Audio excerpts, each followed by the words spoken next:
Broadway season is going to be our best yet. And I'll tell you, I'm especially excited that we're presenting War Horse. So this evening, I'm very pleased to welcome Scott Tucker, the production representative from Broadway's War Horse, who's going to join me on stage to talk about the show. I imagine there were challenges to bring War Horse to life. Can you tell us a little bit about that? Sure. There are huge and various challenges.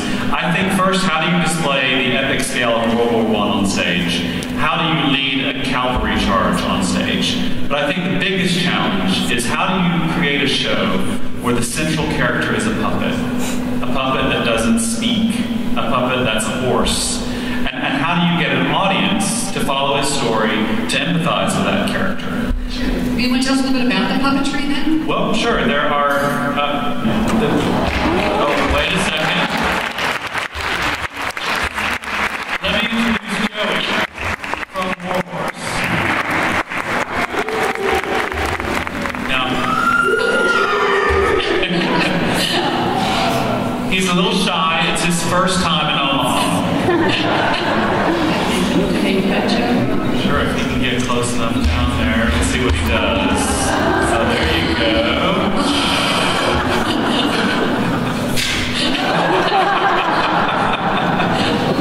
As you can see, Joey is a beautiful and innovative design. It does take 3 puppeteers to bring life and movement to him. Each puppeteer is in charge of a physical task and an emotional indicator. And if you don't mind, I'll just break all that down for you. Okay, so the head puppeteer's physical task is to deal with Joey's sightline. Because where Joey's looking will tell us to some degree what Joey is thinking. Now, the ears are the emotional indicator for the head puppeteer. Now, when the ears are forward, Joey is feeling friendly and alert, curious, attentive, but sometimes those ears will whip around and he could become frightened, annoyed, something is really bothering him. He's not very happy and we, Joey, calm down. Calm down. We don't like it when he gets like that.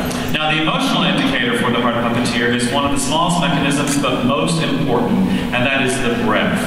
The breath tells us Joey is alive. For example, sometimes his breaths can be high and shallow, which means he's nervous, he's upset, frightened. Sometimes his breaths can become deep and raggedy, which shows that he's exhausted and overworked from the war. And then sometimes a little fly can cause him to give us a little snort with a lot of force, and or that can be he's upset with something, but that gives you a good example of what the breath does to help you, the audience, see him come to life. Now, the physical task for the hind puppeteer is to show us the power and muscle in the hind legs, as well as you can see, the heart puppeteer is strapped into the front, and he's not able to turn around and look to see what the hind puppeteer is doing. So it's his responsibility to set a 4-beat pattern that will set up Joey's walk. And then that walk will transition to a trot. And then that will transition to a gallop.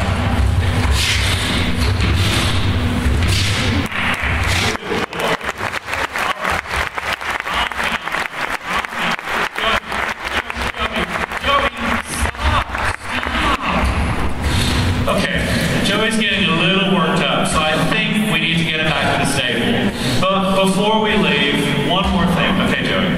Way up, boy. Way up, boy. Come on, way up!